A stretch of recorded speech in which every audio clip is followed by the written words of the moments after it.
The future is already here. It's just not evenly distributed. You and I see all the opportunities for leveraging these tools, and there's many, many people that have not yet seen those opportunities. So what we want to be able to continually infect people with is the possibilities that you can take these tools, learn them very quickly, apply them to specific problems that you solve in your team as an individual. How can you develop new workflows? And then over time, what will happen is the tools are just going to get better and better, and they will be able to answer that question. How can I improve this workflow? How can we work together? Here's the kinds of problems that we want to solve together. How do we continually make that more and more effective and creative? Welcome to the Next Insights podcast, intersecting science, technology, and consciousness. I'm your host, Michael Morrissey, strategic futurist and founder of Next CoLabs. This podcast explores the transformative potential of generative AI and its many applications for personal, professional, and business growth.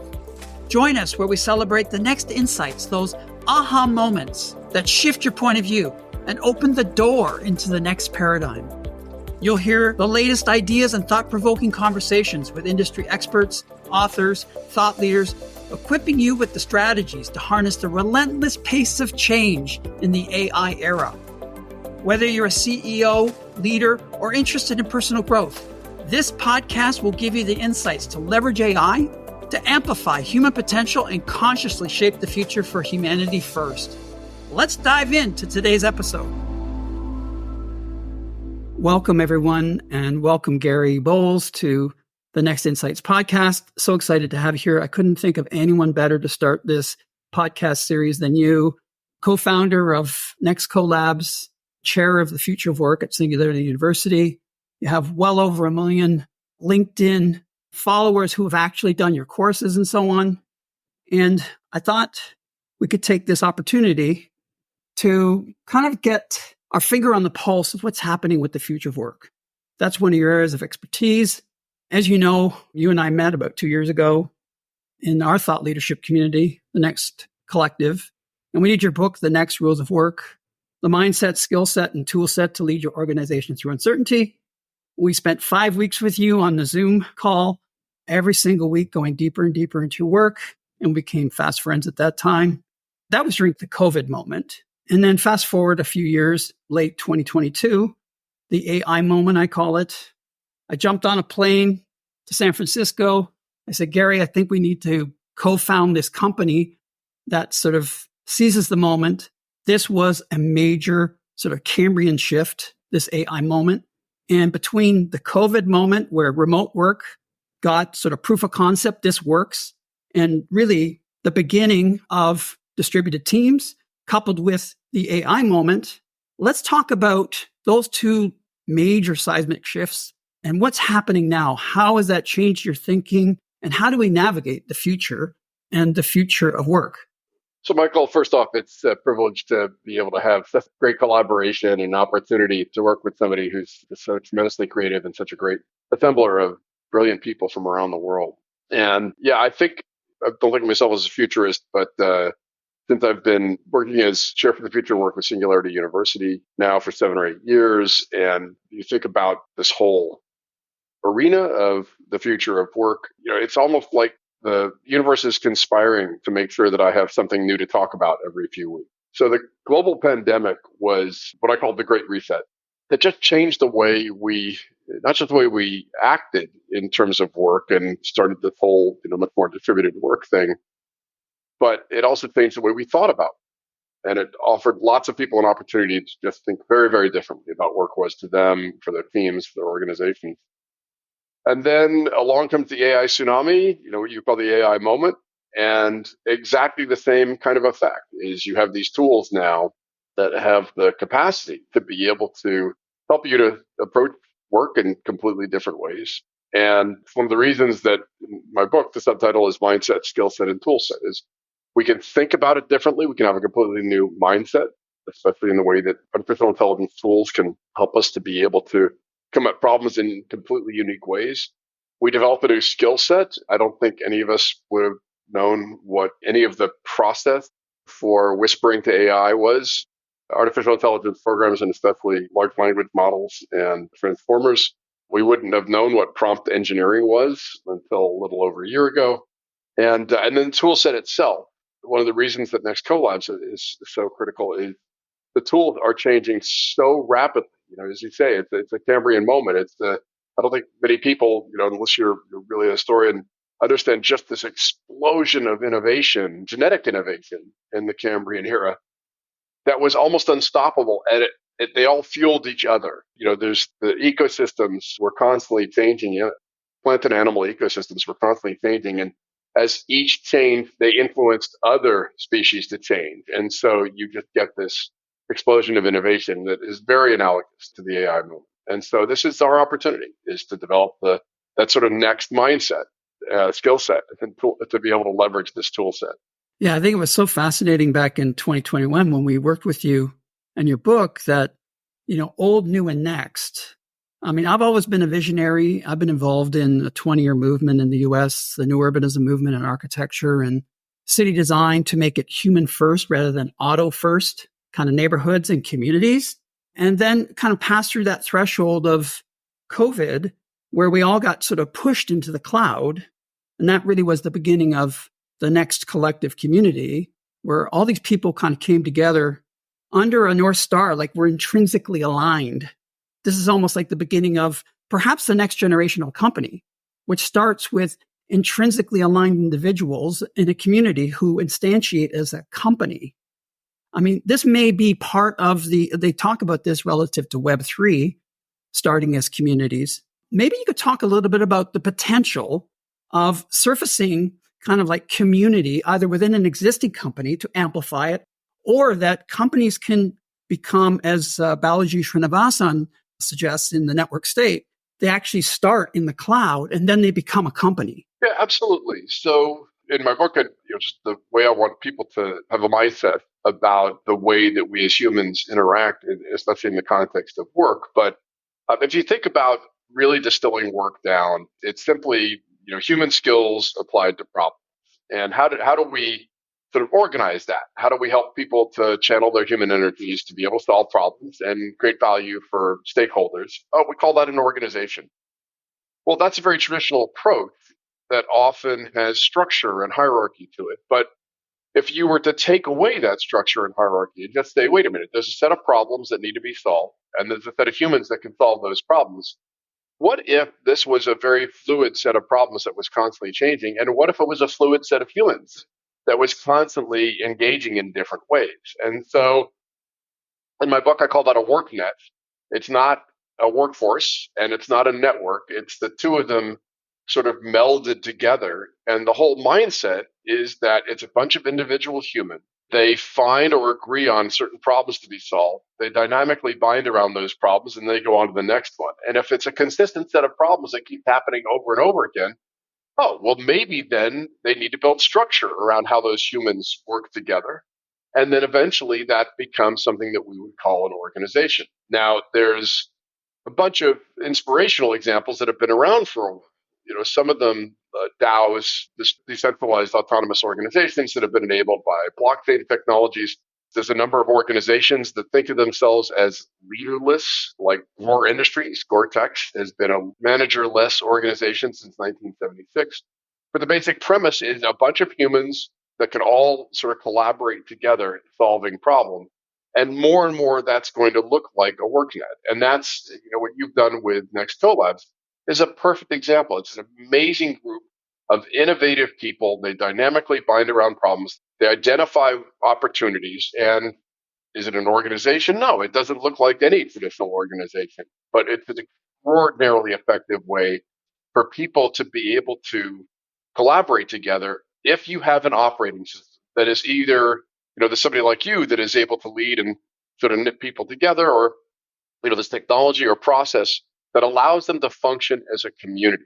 Use the word that resonates with me because, community is essentially a group of people that all are defined by a common.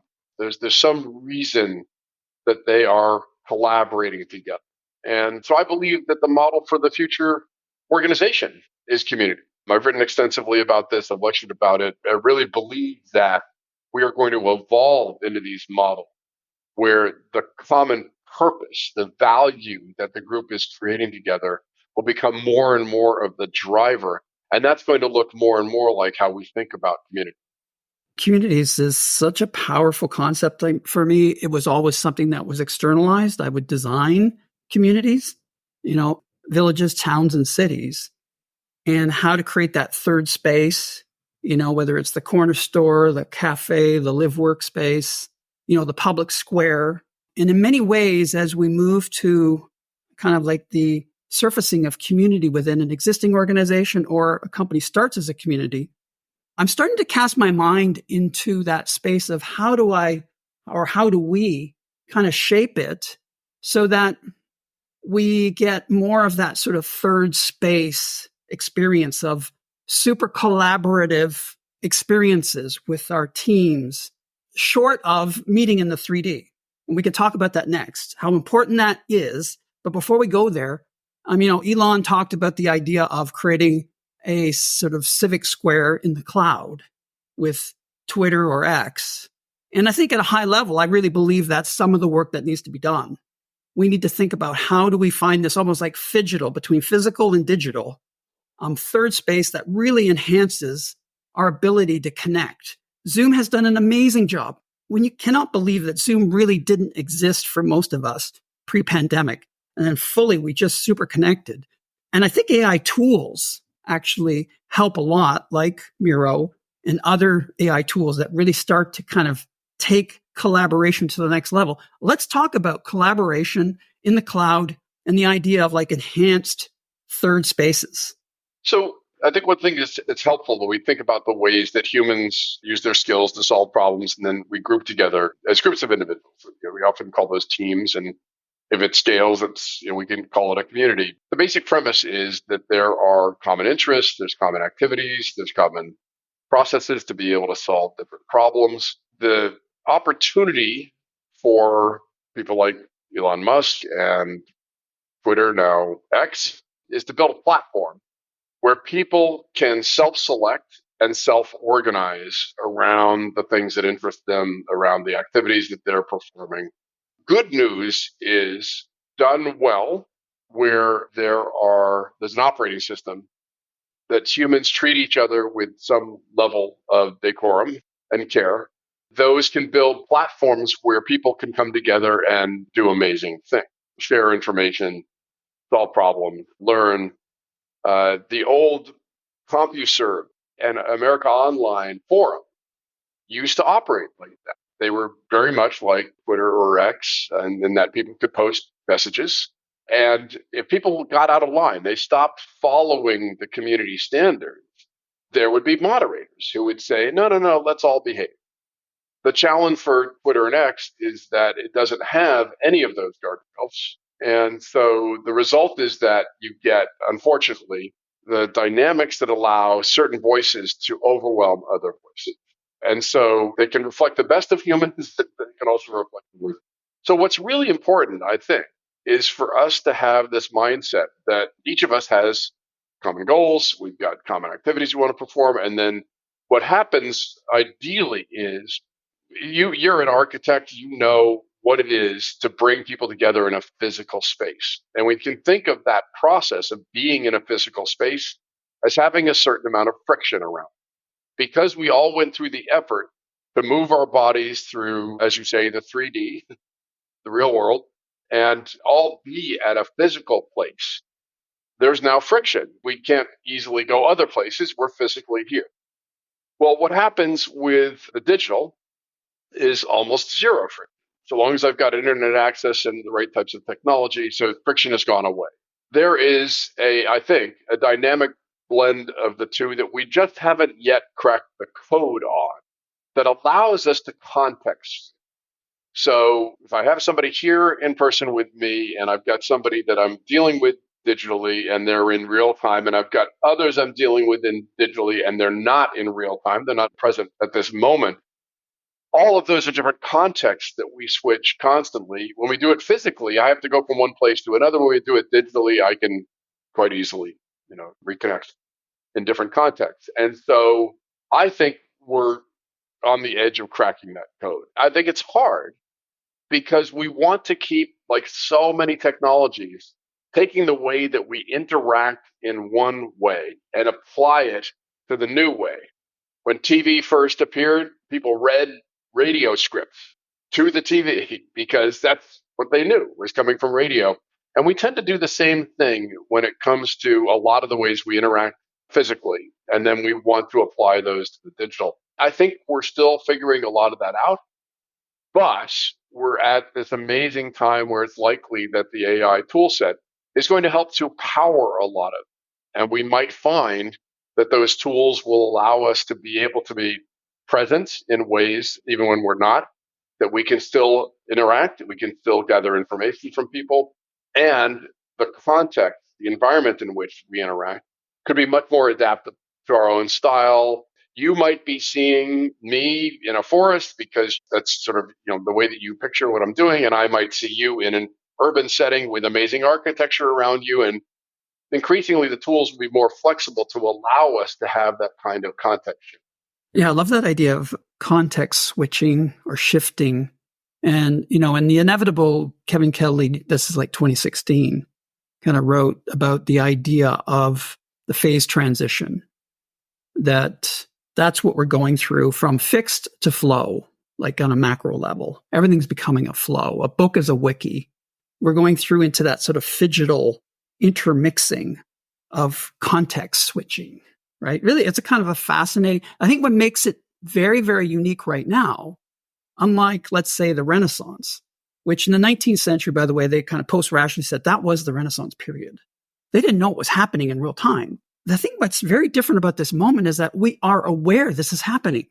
We are feeling the disruption.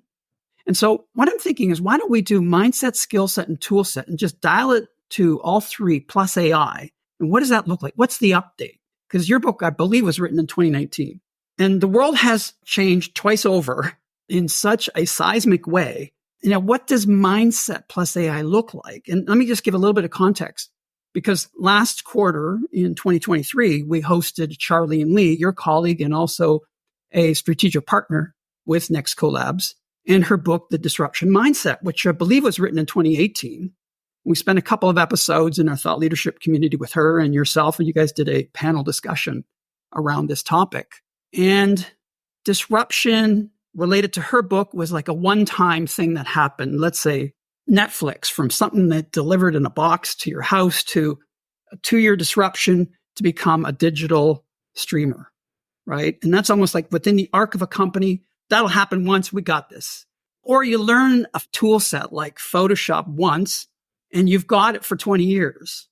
But fast forward to today, the updates are happening continuously. And so to me, the update to Charlene's title of her book should be more like continuous disruption or dynamical change, which happens to be the theme for 2024 in our thought leadership community, dynamical change. So relative to mindset plus AI, what's your latest thinking and the latest update? So first off, Michael, you're exactly right.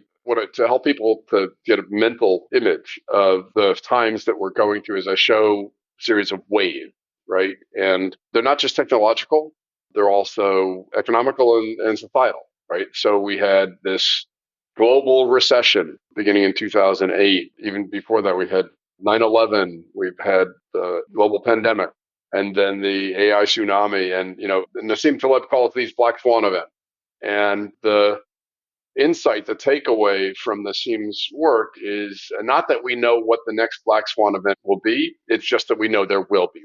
So you're right. The disruption is where some kind of event or wave happens and has massive ripple effects. And I typically talk about the pace and the scale of those impacts, right? It's faster than it was in the past.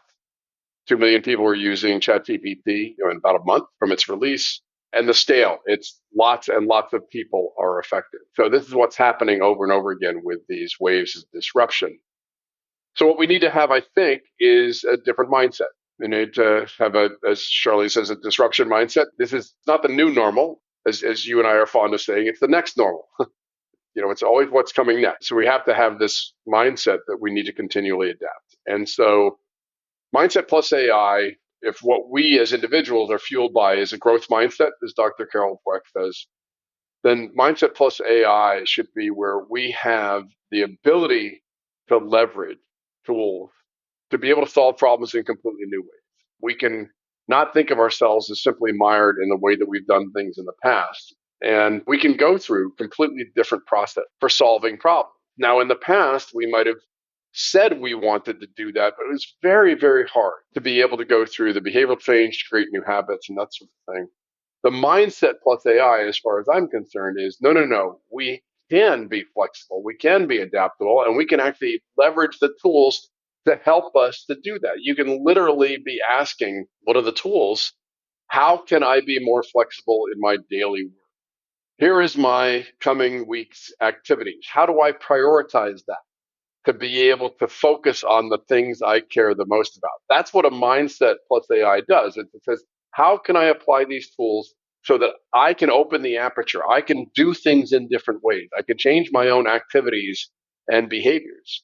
And I think this is especially inspirational for people who lead teams, who lead organizations, because it's overwhelming. There's so many different things, so many different priorities, and these tools can help to distill the mindset that you need to be able to focus on what is most important to do next.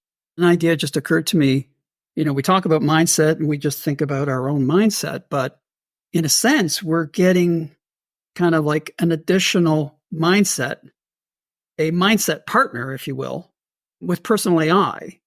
That's something that Mustafa Suleyman in his book, The Coming Wave, and founder of Inflection.ai, and my favorite personal AI at the moment that I use daily, Pi, P-I. And you can find it, by the way, on Inflection.ai. If you go to the App Store, and you'll find it there. Highly recommend trying it on. Ready for prime time. In his mind, personal AI is like 18 months out. It will be ubiquitous. Every phone will have it. What about that aspect? Like imagine, I think you and I have talked about the sort of architecture of the next organization powered by AI, and that there will be kind of vertical automations and then horizontally augmenting the workforce plus AI. But then there's a kind of top layer that we haven't fully explored yet. But it could be the greatest unlock, where every single employee has a personal AI as well, and they may have likely autonomous agents that actually can do a lot of scheduling and a lot of these things for you.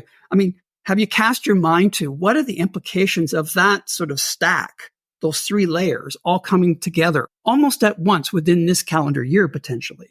So absolutely. So first off, I think there's tremendously inspirational opportunities that tools provide. And we are in very early days. I think it's important for us to point out the typical way that these waves of adoption happen is first off, it's a separate thing. So we have a ChatGPT or a Claude. Then it's infused into things that we do. So now it's a Bard or it's infused into search or into our daily productivity application. And then the third stage is typically it's just part of the woodwork. We don't even question whether or not you have a digital distraction device that we all walk around with. You wouldn't leave the house without, right? And it just is infused into your life and your daily activities. And so that stack that you were talking about, what is going to increasingly fuel the top layers of the stack and the ubiquity the technology will infuse each of our lives is first, yes, each of us will be able to leverage these tools, and those tools become more and more personal. That's been the trend for technology since the dawn of personal computing, and it's accelerating. And so we will all have the opportunity to have these tools that will help to manage our daily schedules, to be able to help us to make sure that we're coming at problems, solving problems in new ways, to be able to remember things that we needed to make sure that we were remembering. Those tools are going to become more and more personalized and more ubiquitous. Second is that they will be interacting more. And so it isn't just that you will have this personal digital assistant, which is what we used to call the earlier phases of this technology. Not just that you'll have that personal digital assistant, but they will be interacting with other personal digital assistants. And software essentially is going to be communicating with software. And so you'll literally have something pop up on your calendar where you had mentioned to a friend, yeah, we should get together soon with a couple of other friends. And all of those personal digital assistants will all work together, collaborated to be able to figure out what that timing might be and where you might most want to go. And then it's just going to appear on your calendar. And it'll call a self-driving flying car to take you there. So all of those are likely results of these technologies. The next leap forward is going to be where those technologies are all interacting, and then there's a need for new technologies to be able to solve certain problems, and the technologies themselves will either find and acquire or develop those technologies. And so just think of that sort of flexibility where a large language model is essentially creating another large language model to solve a problem that you're working on. And you didn't even have to go find it or buy it. It simply, created that software. And all of that is infused into the way that you perform your daily activity. So yeah, we're still in early days, but it's tremendously inspirational as to how all of that can potentially transform. On skill set plus AI, I guess the way I see this evolving, the unlock moment, the heavy lift, AI can do the heavy lift for many of the things that across all disciplines, primarily white collar, a lot of those activities can be handled by AI, the heavy lift. And then that sort of leaves the 20%, I think, for the promise that perhaps skill set is less the old worlds of work where you had to basically really dig deep and understand a set of skills and develop those set of skills, do 1,000 hours, all those things. Perhaps our role now kind of moves up, and the skill set that we need to develop is become the curator, to make good choices, to sequence these things together. It's not about learning one app. It's about almost looking at how do I create novel workflows? It's almost like we get to zoom out almost as a skill set. What are your thoughts around that? So first off, again, I think it's a brilliant framing for it because, again, oversimplifying, but human skills applied to problems. If we want to solve certain problems and we needed a certain level of skill set, a certain level of proficiency, a certain level of training, and so on, this newer generation that is coming in didn't know a world without a digital distraction device. They didn't know a world without technology infused into what they do. And in so many professions where you needed to go through a very long training process to be able to even have a hope of touching some of the advanced technologies that you might use. You would be an apprentice working in a photography shop and you wouldn't get to work with some of the expensive equipment for years, before you learn these skills. And now you can create, amazing, stunning photographs in a heartbeat. And so what's very likely is we're going to have more and more very flexible tools that will do a number of different things. It will allow us to be able to understand our own skills much more rapidly, allow us to develop new skills much more rapidly, hopefully to unlearn processes that we don't need to do anymore and to learn new ones, do collaborative learning with each other much more rapidly. And then, yes, there are certain kinds of problems to be solved where in the past, we might have decided, oh, I need to go off and get a whole bunch of training. I need to go off and get a 4-year degree in agriculture to be able to understand how it is that autonomous tractors are working in field. And then you realize, well, no, there's certain problems that I could solve. I don't need to go get all of that training. I can instead use the tools. I can be the curator of tools to solve problems without needing to have that depth. What is a challenge and an opportunity is that the tools let us sort of skate by at a very high level. And it doesn't mean that we're going to be great problem solvers in a lot of domains. I certainly don't want my brain surgeon to have just watched a YouTube video and walk into the operating. So mastery, I mean, think of, all the years that you spent in understanding architecture. And it's not just understanding the mechanics of how you design and build a building. It's the ethos, it's the history. It's, there's so much depth that you had. And if I had a choice between collaborating with you and collaborating with somebody who had just watched a YouTube video or had an architecture AI helping them design a building, I'm going to choose Michael every time. And so that's the difference between that sort of skimming the surface, solving a problem. Sure, plenty of problems are like that, but there's a whole bunch of problems that require mastery and commitment and depth of people who are really, really facile in that particular arena. And so I think that's one of the, our challenges and opportunities. How do we determine how much depth we each as individuals need with the problems that we're focusing on? And how much mastery do we need to develop to really be good at solving those? I love that. It seems again that the, eternal truth, that sort of mastery, the 1,000 hours, really, the dedication to your craft. And we just happen to be, generationally in a perfect place where we have all that, but then we get to skate on the surface and enjoy the huge unlock moment with AI. We could, on another call, another discussion, we should talk about the next generation emerging, Gen Z, et cetera, and how they manage this moment where they don't necessarily have to develop mastery. They're working with these tools right out of the box. But let's talk about that on another episode. Let's finish off with tool sets. My current thinking around tool sets, within the last year, obviously there's been so many tools that have been either developed new or like a ChatGPT 4, and recently integrations with DALL-E 3 and then GPTs. And what's starting to emerge here is it's really almost like how you put tools together into flows is where there's the greatest novelty and the kind of like the current state of play. Prompt engineering a year ago was a thing. I would say it's sort of dissolving. And now it's about your capacity to start to link them together in a meaningful way for your business or individually. I mean, what are your thoughts around tool sets plus AI? So I think one of the things that's important for our listeners is to be sort of getting the landscape of work and of problems to be solved.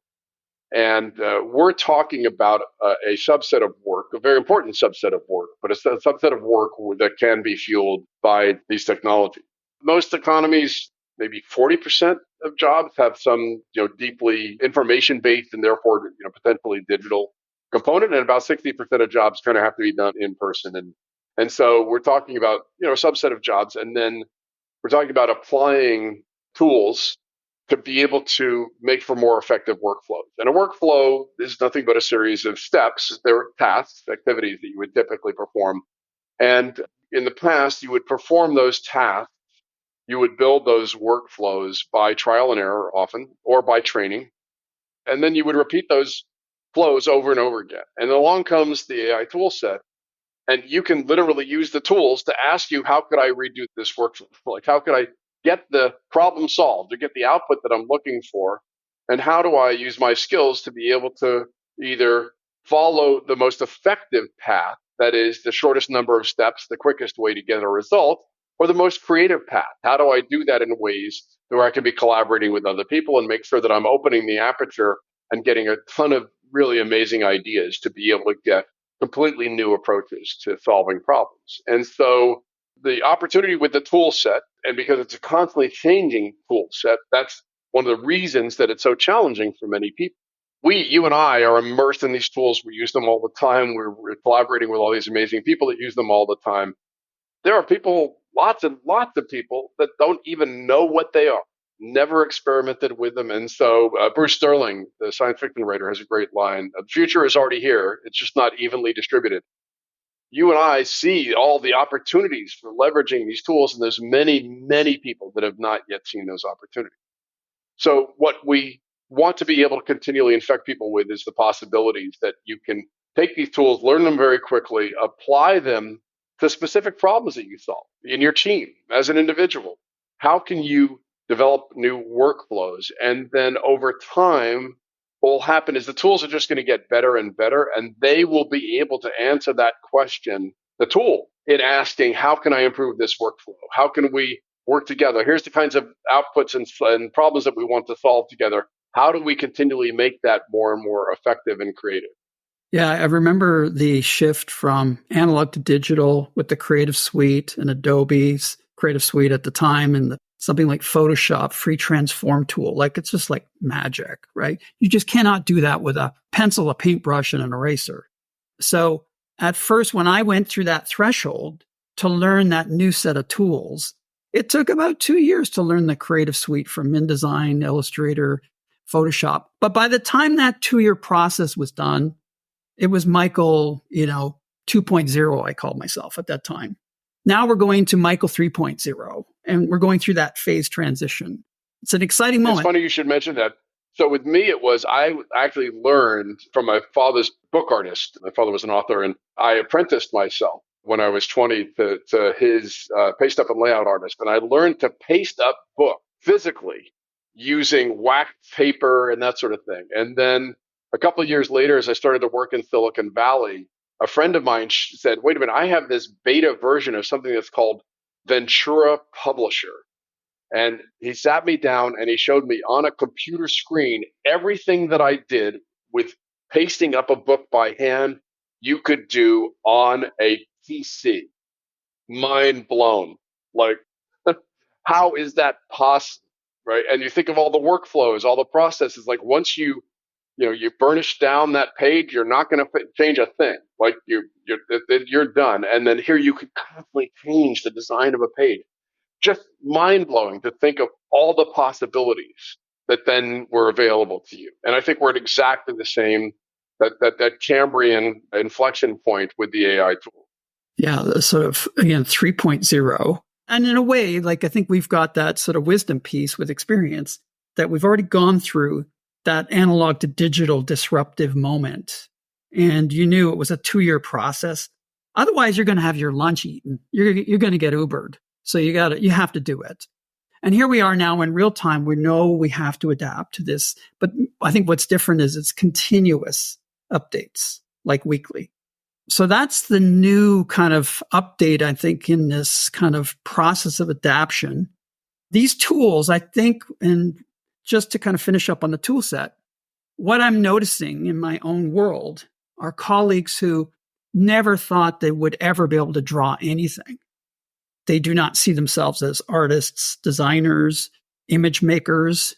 And suddenly, AI image generation was a thing with a few words, or a carry-on of a conversation with ChatGPT-4, and you ask it to make an image with DALL-E 3 of what you just discussed or what you just wrote, and it starts out-picturing your ideas.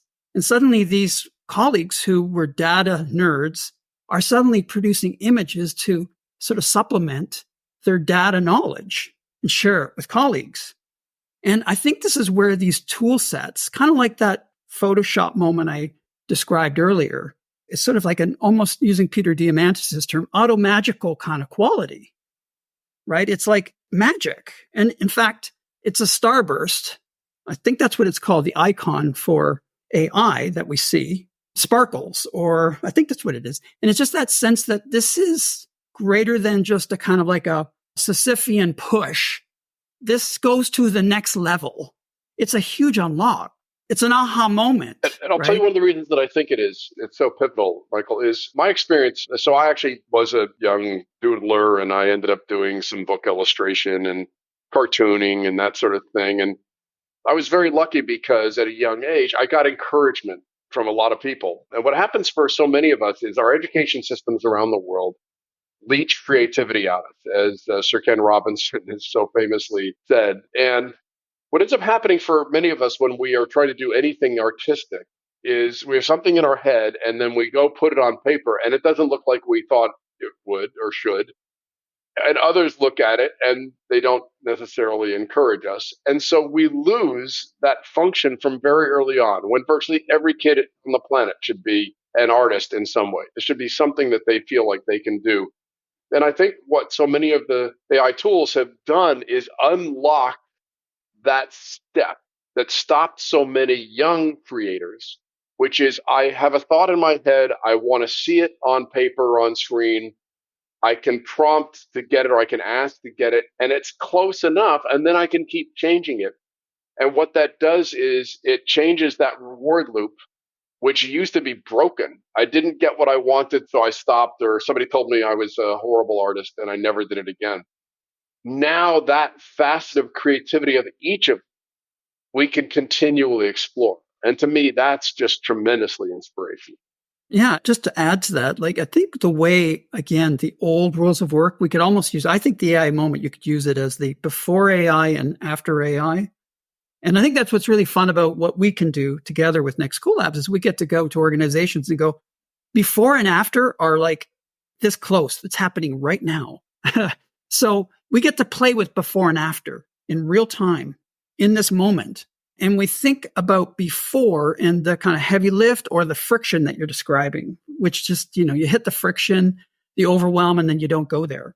But also that in the before AI, in the old rules of work, the factory model that we've been working with, it's all about optimization, productivity, and that you go to school for one thing and you're there your entire life. Don't you dare go out of your lane. If you're a lawyer, you're a lawyer for life. That's it. It's only one choice. And then, dig a hole and retire. And what I think is happening now, and what is incumbent upon all of us, and what is, I think, the biggest opportunity, that's why I think this is a Renaissance moment, is that within us, we contain multitudes. We have these other capacities, these passions, these interests, these things that we park on the weekend and we don't do them at work because no one really wants to know. But suddenly, all of us could be writers.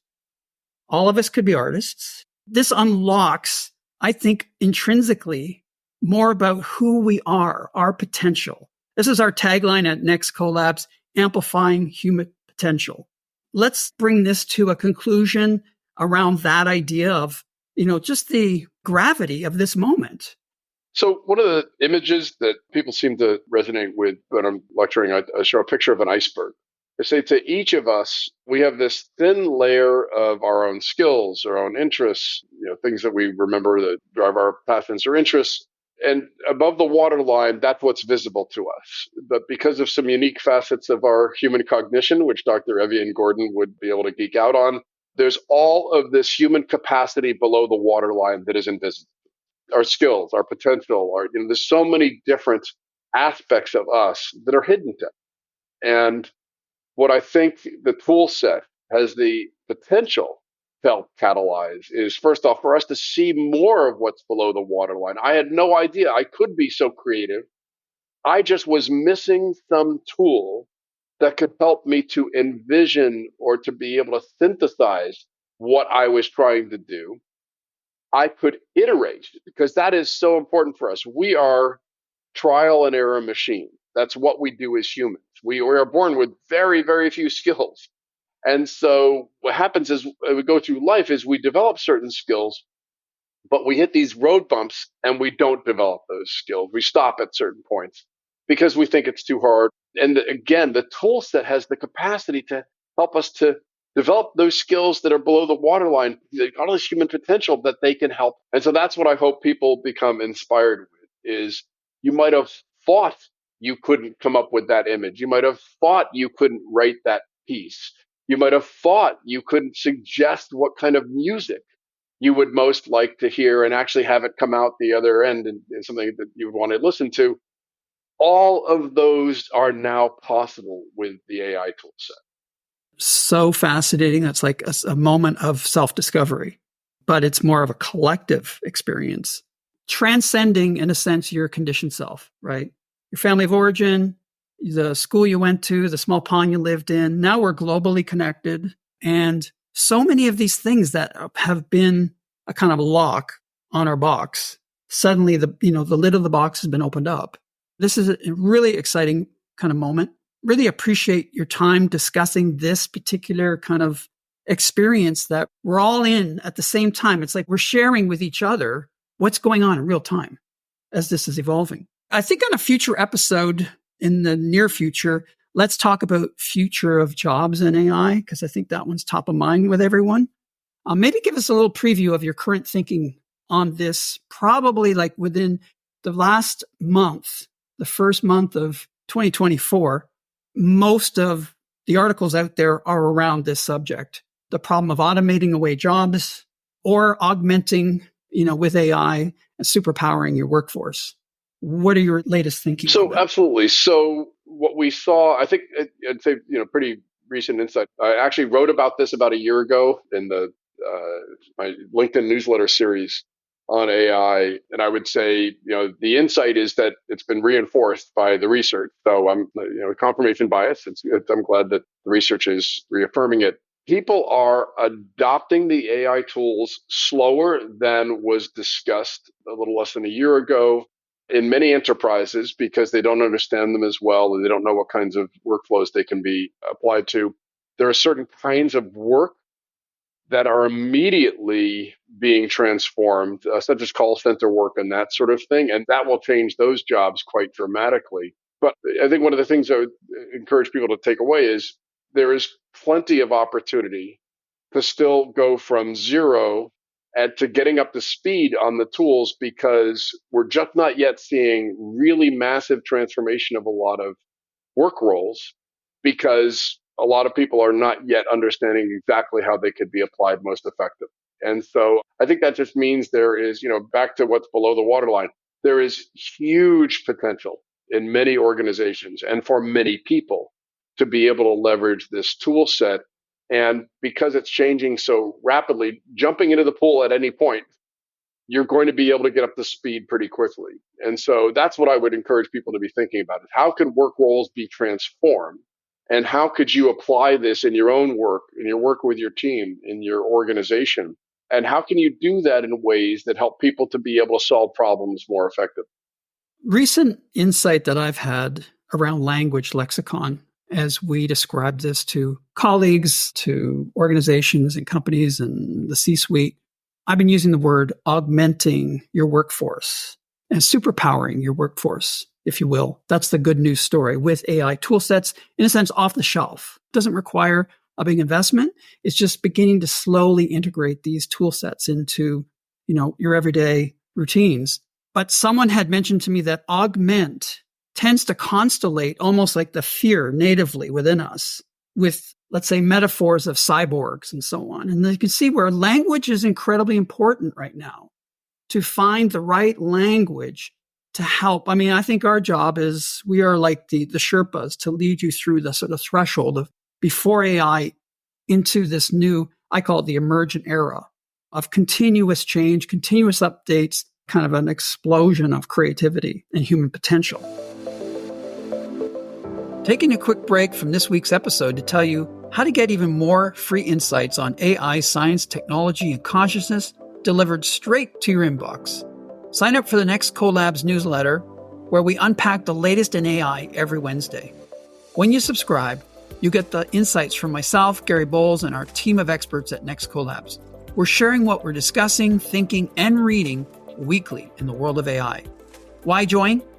We're not about filler. We strive to offer high-value content to keep you on the leading edge of the AI era. We have our finger on the pulse and want to share that with you and keep you posted on our free panel discussions and events. It's your weekly touch point to staying ahead of the curve. Click the link below in the show notes and sign up for the Next CoLabs newsletter. Now, back to the episode. Okay, welcome back.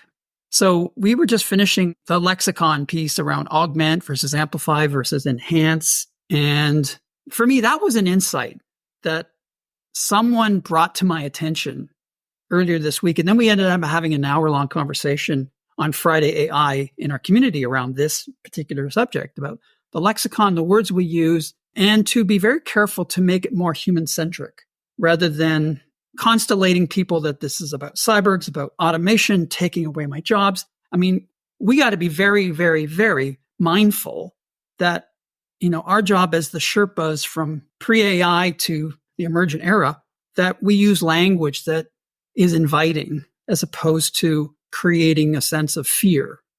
I think that's a big part of our job. We're going to host your good friend, John Hagel III, in March with his new book, The Journey Beyond Fear, where he did a very, very big survey of Fortune 500 CEOs. And what he found across the board is all of them are in a state of fear about the next quarter, stuck in short-termism. And he thinks the next generation of strategy consulting has to be fear first. Like, how do you navigate that? Now we're into this period where it's continuous updates and change. So to kind of segue from that idea of the lexicon and choosing our words carefully, words are powerful. The last part of this podcast, this is the first episode, so great to be with you on the first one. And we will be touching with you, I think, every quarter on another sort of topic that's top of mind right now. I think the next one will definitely be the future of work and jobs plus AI. But we ask our guests about an insight that they've had in the last, even it could have been this morning, could have been this past week, could have been this month. that when you pass through that threshold, you have a realization moment. That idea is so strong that you can no longer go back, that it just kind of opened you to a new way of thinking about the future. Anything like that come up on your radar? So one of the things that to me is an opportunity in this era. So first off, you're exactly right. The language that we use is very, very important. We need to be thinking maybe augmentation makes people a little nervous, with cyborg stuff. So maybe it's enhancement, maybe it's empowerment. But I think one of the greatest opportunities that I've seen is for people to be able to think of ways to apply some of the tools in their own personal lives, even if their work is not fueled by the tool. There's a lot of times where each of us as individuals encounter problems in our lives. If you lead a team, you often wonder, are you communicating most effectively? If you are trying to solve problems you've never encountered before, are you really opening the aperture enough? And I've just heard a number of very inspirational examples just recently where people stumbled onto the tool. One example is, my father wrote job hunting books, and one of the most challenging parts of a career change can often be once you understand your own skills, how do you then synthesize all that information about yourself to come up with ideas for different kinds of work that you might do?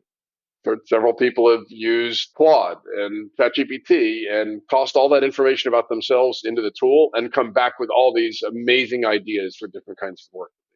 And even if you're not going to explore all those different avenues, oh my God, you think you have all these possibilities that have opened up for you, because that's what's so important for each of us, right? Is that we feel that there's a range of possibilities. And so that's something I don't think we're going to go back from. You can't close that box, right? We're all at this point now where I say over and over again, with that iceberg, to be able to look below the waterline, understand more about ourselves. I mean, think about the gift to a kid, a teenager, who could have all this information about the kinds of problems they like to solve, and then have all these ideas, options that they might do for their future work. That's transformation. I want every person on the planet to be able to have that opportunity, to be able to continually understand how they could be applying their skills and other attributes to solving new problems. I love that. It just occurred to me, while you're describing that in effect, AI is the great recombinator. And it is almost like an insights maker. Take a jumble of ideas, put them into ChatGPT-4 and say, mix this up and smooth it out for me. And all of a sudden, like, oh my gosh, I just got an insight. Like, it really pulled it together in a way that actually crystallized my thoughts or gave me the next idea. And often synthesizing from disparate sources, because that's really where so many of the breakthrough insights can come from. I just love that idea. Beautiful way to conclude our first episode. Thank you so much, Gary. And where can we find you on the internet? I understand you've got another book in the works. You're thinking about another book. This is what I saw on LinkedIn this morning. Maybe tell us a little bit about that. So I'm easiest to find on LinkedIn. I'm sort of Bolles, Bolles everywhere, gbolles.com. But I've got LinkedIn newsletter, and you had mentioned the courses. I've got like 1.4 million people have taken my courses on LinkedIn. And I've said, consistently that the future of work is inseparable from the future of learning and education. And that each of us, what we've done is we've followed through a very, sort of industrial era education model. And we have the opportunity, as with the great reset of work and with AI fueled work, we have an incredible range of opportunities to be able to completely redefine what learning is and how it can function, both for each of us as individuals and then in the context of our institute. So that's the next phase that I'm passionate about. I love it. Looking forward to that. And that's to be continued. I think that's another episode that we need to get on. Thanks so much, Gary, for your time, and all the best. Thank you for listening to this episode of the Next Insights podcast. If you enjoy this episode, take a screenshot and share it with a friend. And if you really love the podcast, head over to wherever you're listening and leave a rating or a review. This helps our show get in front of more people interested in shaping the future of science, technology, and consciousness. Finally, to receive even more insights on what we're discussing, thinking, and reading at Next CoLabs, sign up for our weekly newsletter by clicking the link in the show notes. I'll talk to you next week, but until then, consciously embrace disruption, my friends.